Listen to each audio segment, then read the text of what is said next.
Salut à tous, bienvenue dans le 3e épisode de la série.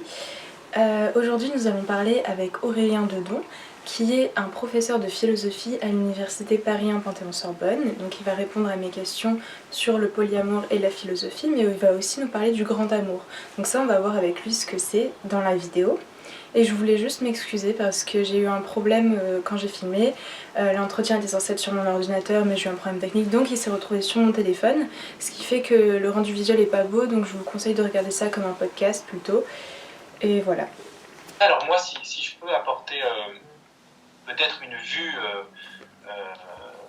plus philosophique et plus contemporaine sur le polyamour, pour moi je dirais qu'en fait ça concerne...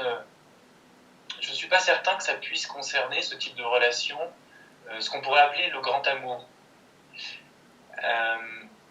Si tu veux, moi je réfléchis dans un cadre où l'aimer, la personne aimée, quand elle est aimée, on pourrait dire, dans une forme paroxystique, c'est-à-dire ce que j'appelle le grand amour, elle est justement, comment dire, ce qui est à mon avis notable, c'est que l'aimé, c'est celui qui représente ou condense la totalité. C'est-à-dire, d'abord, on pourrait l'entendre cette totalité au sens du monde, c'est-à-dire le monde se cristallise ou se condense dans l'aimé. Et du coup, si tu veux, on dit hier, tu es tout pour moi, tu vois, tu es tout pour moi.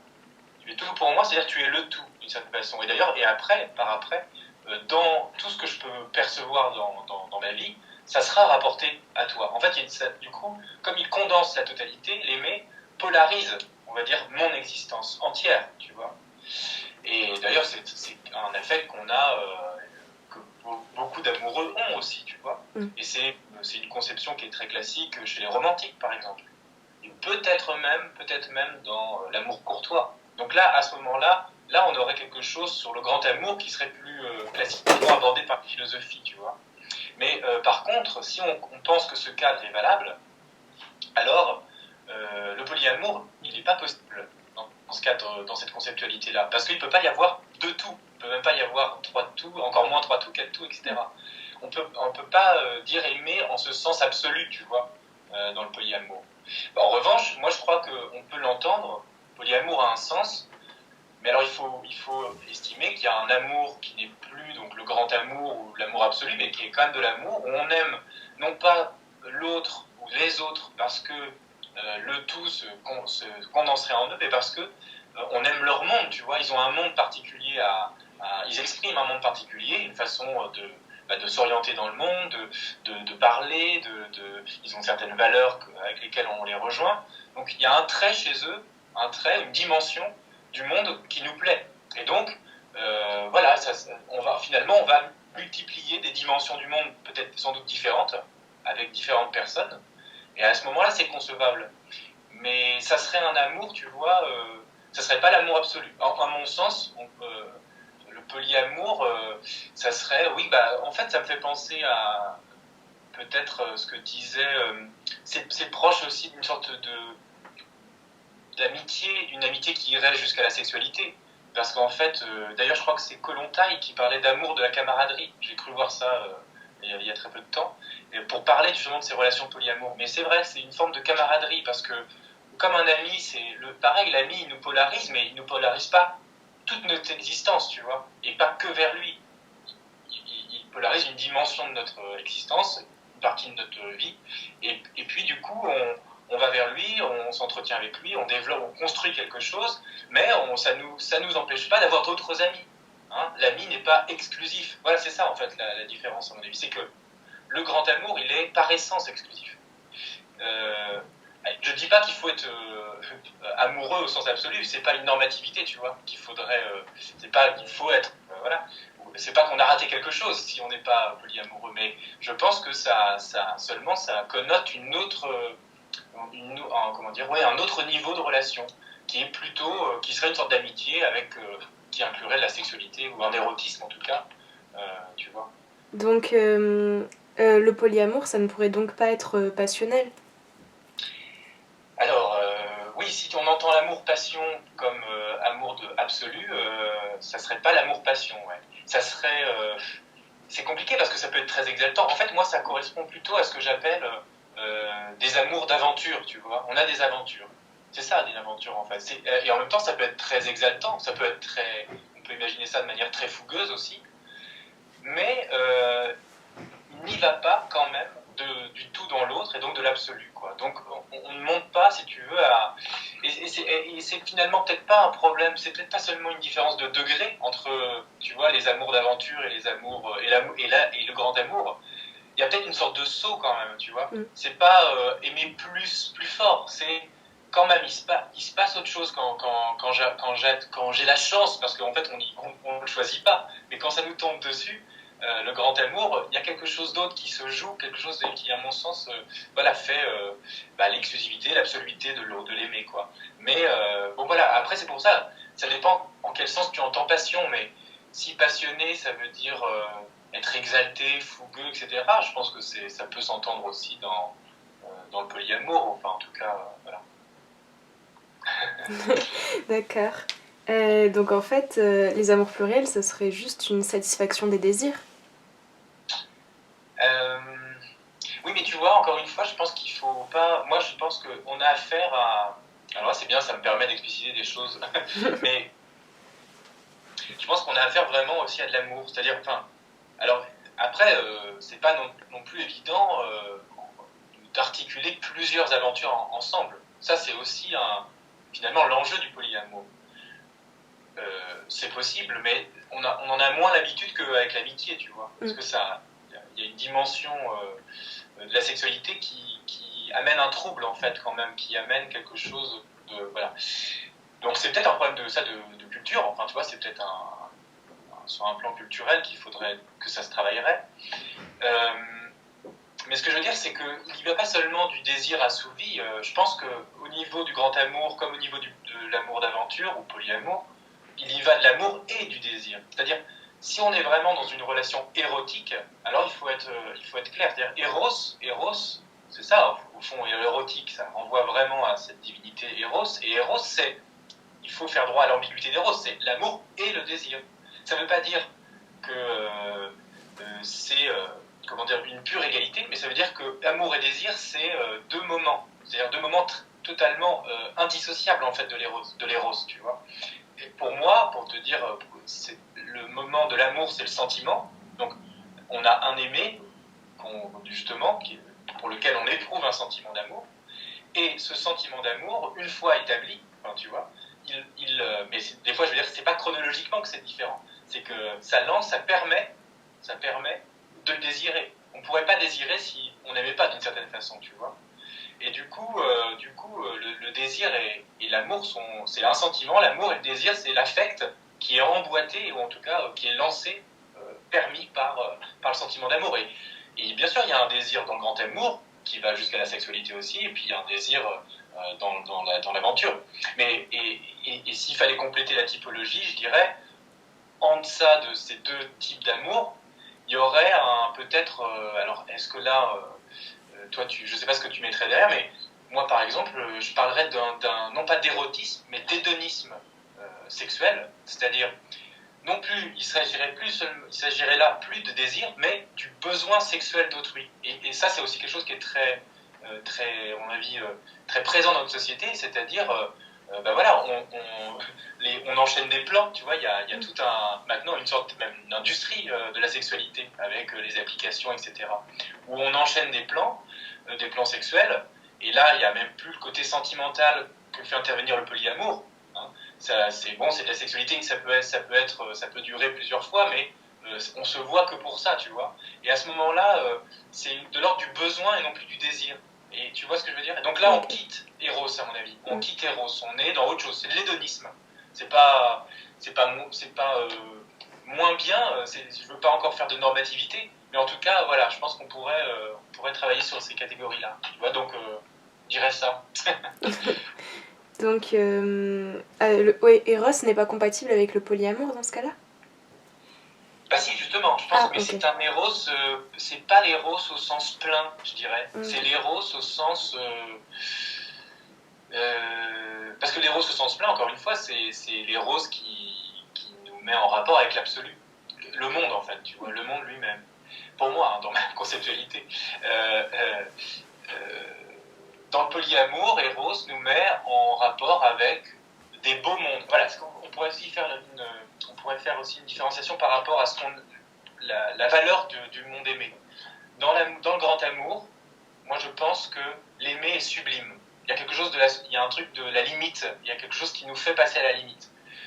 En revanche, dans l'amour d'un monde qu'on trouve justement qu'on aime, ce sera un monde beau, ce sera un monde beau, ce sera de la beauté, de l'ordre de la beauté et pas du sublime.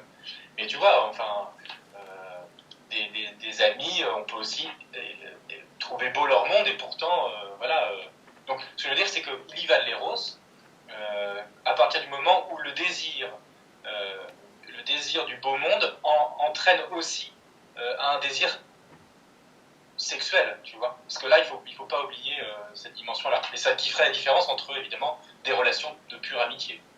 Ok.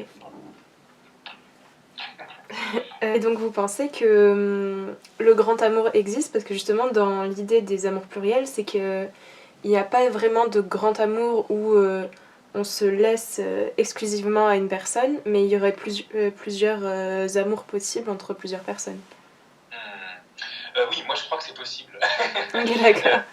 Je ne dis pas que c'est quelque chose. Alors, c'est possible, ça ne veut rien dire du caractère courant ou très rare de cette relation. Hein. Peut-être que peut-être qu'on ne peut ne jamais être exposé à ce type de relation absolue, tu vois, tel que je parle. Mais ce qui me gênerait peut-être un peu plus dans cette conception du polyamour, ça serait finalement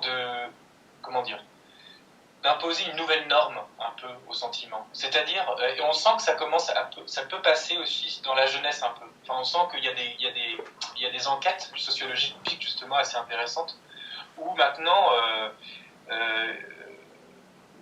le couple normal en fait, tu vois, même pas marié, peut passer pour ringard. Tu vois ce que je veux dire ? Il y a quelque chose où je trouve qui est très propre à notre époque, qui est une époque philosophiquement qu'on pourrait peut-être appeler postmoderne, où il y a une forme de refus de la finitude. Tu vois, un refus, c'est-à-dire il y a une impression de clôture si on s'en tient qu'avec un autre, à aimer qu'un seul autre, tu vois. Et il faudrait toujours, ça serait ça en fait l'idée, au fond, ça serait la normativité, la nouvelle norme, ça serait de connaître l'ivresse des possibles, des virtuels, tu vois, toujours ouverte. Ah mais non, en fait, je vais pouvoir multiplier mes relations d'amour, voilà, et si on referme, on a l'impression qu'on a un appauvrissement, tu vois. Et ça, c'est un préjugé, enfin, c'est un présupposé, à mon sens, qui est pas légitime, parce que c'est pas parce qu'on n'est qu'avec une seule personne que la relation n'est pas aussi riche que si j'en avais 10, tu vois. Je pense que c'est un peu prendre les choses de manière un peu naïve. Et voilà, et du coup, il y a des enquêtes, alors pas pour le polyamour, mais j'ai vu des enquêtes par exemple pour les rapports hétérosexuels, homosexuels ou bi, ou etc. Et en fait, les jeunes, en gros, beaucoup disaient que oui, alors beaucoup étaient hétéros seulement, mais en fait, ils s'en voulaient de ne pas pouvoir tester l'autre, tu vois, l'autre type de relation, que ce soit homosexuel ou bi. Et en fait, il y avait une sorte on avait l'impression de rater quelque chose, de passer à côté de quelque chose. Et voilà. Et du coup, il y a, voire même de culpabilité. Tu vois, tu vois, mon désir n'est pas à la hauteur de ce qu'il devrait être, tu vois. Donc du coup, là, il y a une vraie normativité de la multiplicité. Alors qu'en fait, j'ai l'impression qu'il peut y avoir un peu ça chez peut-être certains polyamoureux qui disent, bah non, mais en fait, ceux qui sont en couple ne comprennent pas que, en fait, ils ratent une richesse justement de la pluralité des relations, etc. Mais je suis pas certain en fait qu'on puisse réfléchir. Enfin, pour moi, ça serait pas. De toute façon, moi, j'ai pas envie d'avoir un discours normatif. J'essaye de l'éviter au maximum, mais en plus, je trouve que ça serait pas fondé. En plus, si tu veux, voilà, je pense qu'il y a quelque chose dans le grand amour qui se passe pas non plus qui se passerait pas non plus dans les polyamours, quoi. Il y a une vraie différence, quoi. Mais c'est pas, l'un n'est peut-être pas mieux que l'autre, tu vois, enfin, je sais pas comment. Voilà. Si on peut conclure, c'est que donc le grand amour existe quand même. Ouais, je pense. Oui. Bah, je pense qu'il y a toute une littérature. Là, tu verras avec Camille Moreau, mais peut-être qu'elle a d'autres choses à te raconter, sans doute en littérature, mais c'est évident qu'en littérature, il y a le grand amour et que c'est pas un fantasme, et que ça traverse même dans des écrits très, très anciens. Hein. Il y a des choses, justement, dans les civilisations du Moyen-Orient antique, déjà des traces de ces relations-là. Je pense que ça, c'est quelque chose qui est absolument non culturel et anhistorique, tu vois, transhistorique, si on veut. Je pense qu'il y a, il y a des relations d'amour absolu et de grand amour en tout temps, et voilà, et encore aujourd'hui. Le grand amour, ça se rapprocherait du mythe du banquet de Platon. Alors, c'est ça. Tu veux dire quoi? Qu'est-ce que tu penses Le mythe de l'âme sœur, plutôt. Ah oui, d'accord, le mythe d'Aristophane, oui. des deux parties qui se retrouvent. Oui, voilà, c'est ça. Oui, ça c'est sûr que mais je pense que c'est trop schématique encore. C'est-à-dire, je pense que le mythe d'Aristophane est très intéressant déjà par sa latitude, c'est-à-dire c'est pas seulement des femmes qui peuvent rencontrer des hommes. Hein, chez Aristophane, ça peut être aussi des hommes qui rencontrent des hommes et des femmes qui rencontrent des femmes, enfin, et qui trouvent leur totalité avec voilà, n'importe quel sexe en fait. Il y a pas de... Donc le grand amour, il n'est pas hétérosexuel ou homosexuel déjà chez Aristophane. Ça c'est quand même un truc important. Mais, voilà. Et puis, mais par contre, et puis il y va évidemment de cette idée de faire un tout, de faire le tout. Mais je pense que il y a plusieurs caractéristiques du rapport amoureux, au sens du grand amour, qui ne sont pas non plus, on va dire, mis en scène dans ce mythe des moitiés, des âmes sœurs, comme tu dis. Parce que, par exemple, je pense qu'il y a un rapport de verticalisation. Je pense que l'aimer, c'est toujours quelque chose, c'est toujours un être qui plane au-dessus un peu, tu vois, de nous. Et il faut toujours monter vers lui. Et je pense que ça, c'est très fort plutôt dans le mythe de Platon lui-même, de Socrate, de Diotime. L'éros, il est ascendant, tu vois, il monte vers l'aimé. L'aimé, c'est quelque chose de supérieur. Et puis il y a ça, et puis encore une fois, on veut faire tout avec l'aimé peut-être, mais on veut surtout essayer, à mon sens, d'aller rejoindre la totalité, c'est-à-dire le monde, tu vois. Donc je crois vraiment que ça pourrait être un point de départ pour parler du grand amour, Aristophane, mais ça serait vraiment encore à élaborer. Voilà. Ça serait une première étape. Ah, d'accord, ok. Je dis ça d'autant plus que moi je travaille justement, ma thèse, elle consiste à travailler je travaille sur l'étreinte, mais l'étreinte amoureuse, en ce sens-là, en ce sens du grand amour. Donc c'est vrai que pour moi, il y a d'autres choses à dire. Ah, d'accord. Mais ça pourrait être intéressant, est-ce que vous pouvez en rajouter un peu plus peut-être? Alors je peux un peu, mais si tu veux justement, donc je travaille dans le cadre on va dire, du grand amour, et j'essaye déjà de définir plus alors je dis pas, c'est difficile d'être complet. Je veux pas faire une théorie du couple, c'est trop énorme. Ça demande, parce qu'il y a toute une temporalité de la rencontre, de la vie ensemble, de la rupture, de l'enfant, etc. Donc moi, ça c'est vraiment quelque chose, voilà, c'est trop grand. Mais en revanche, essayer au moins de décrire, tu vois, le monde amoureux dans lequel justement est l'amant ou l'amoureux, quoi, justement, quelles sont les coordonnées de son monde. Ça m'intéresse un peu, justement aussi pour à l'intérieur de ça, inscrire le moment où le désir de l'autre se mue en désir sexuel de l'autre, tu vois. Parce que c'est aussi ça qui est intéressant, c'est que, à mon avis, il y a deux sens du désir, où le désir se déploie en deux directions dans le moment, dans la rencontre amoureuse. C'est-à-dire, d'une part, on veut rejoindre l'autre. Et rejoindre l'autre, ça peut vouloir dire deux choses. Ça peut vouloir dire, eh bien, participer à sa manière de faire monde. Et en ce sens-là, on va commencer à fabriquer un monde avec lui, un monde commun, tu vois, s'il nous accepte, évidemment. Et alors ça, c'est la première version. Donc là, je sais pas, on va commencer par discuter avec lui, on va se balader avec lui, on va peut-être construire des choses matérielles avec lui, habiter dans un endroit avec lui. Donc ça serait tout le pan du monde commun. Et puis il y a à un moment donné le désir aussi qui, à un moment donné, veut rejoindre l'autre aussi presque au sens littéral, c'est-à-dire par un moment donné, c'est par le corps que ça passe, quoi. C'est-à-dire le monde, il a l'air de se dissimuler par derrière la peau de l'autre, tu vois. Et donc là, la sexualité commence d'une certaine façon. Mais c'est une autre voie du désir. Les deux s'alimentent l'une de l'autre. Hein. Je pense que plus on construit, plus on aura peut-être envie sexuellement de l'autre, etc. Ou l'inversement. Donc voilà, il y aurait, tu vois, décrire déjà ce caractère bifide du désir. Et puis après, tout ce que je viens de dire aussi, tout le côté ascensionnel d'aller vers l'autre. Donc réfléchir sur l'espace amoureux, ça serait intéressant. Et la temporalité aussi amoureuse, tu vois. Qu'est-ce que le sentiment d'amour nous donne comme type de temporalité? Est-ce qu'on n'accède pas une forme d'éternité dans le sentiment amoureux, tu vois? Si quand on dit je t'aime, est-ce qu'on ne dit pas quelque chose pour l'éternité d'une certaine façon? Même si plus tard on rompt avec la personne, est-ce qu'il n'y a pas quelque chose qui reste?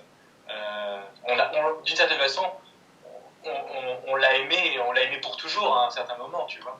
Donc il y a tout un travail à faire sur voilà, dans quel monde vit l'amoureux, dans l'espace, dans le temps, dans ces directions du désir, etc. Donc moi j'essaie de creuser, puis après je creuse un peu plus le côté de la sexualité qui a été peu abordé par la philosophie, française, on va dire même contemporaine. Donc ça m'intéressait justement d'aller essayer un peu de décrire ce moment très, très mystérieux en fait de la sexualité, quoi. Voilà. Et vous pensez du coup que l'amour est immortel, qu'il reste même lorsque le couple se sépare? Oui, je pense que vraiment il y a... là encore, je baserai aussi sur des textes, parce qu'il y a aussi un cours, je n'ai pas parlé de ça, mais c'est un peu les héritiers des romantiques. Il y a ça aussi chez les surréalistes, dans la littérature surréaliste. C'est une poésie de l'amour, hein. C'est le grand concept du surréalisme, c'est le rêve et puis l'amour, quoi, tu vois. Et en fait, André Breton dit quelque chose comme ça. En tout cas, il cible déjà très bien. Mais chez les romantiques, on pourrait trouver aussi des choses analogues sur l'éternité.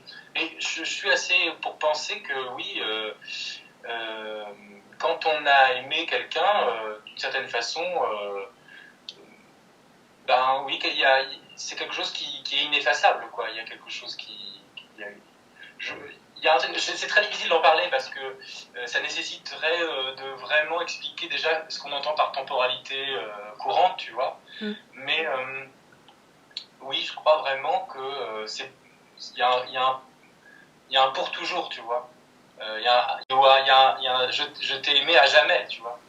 Et de fait, à un moment donné, je t'ai aimé, c'est ineffaçable, ça. Donc, je pense que oui, il y a quelque chose de ça. Mais c'est à travailler, c'est très compliqué comme idée. Et si je veux dire, si on veut le lester, évidemment, c'est facile de le déclarer. Et puis, peut-être même, c'est évident quand on l'éprouve.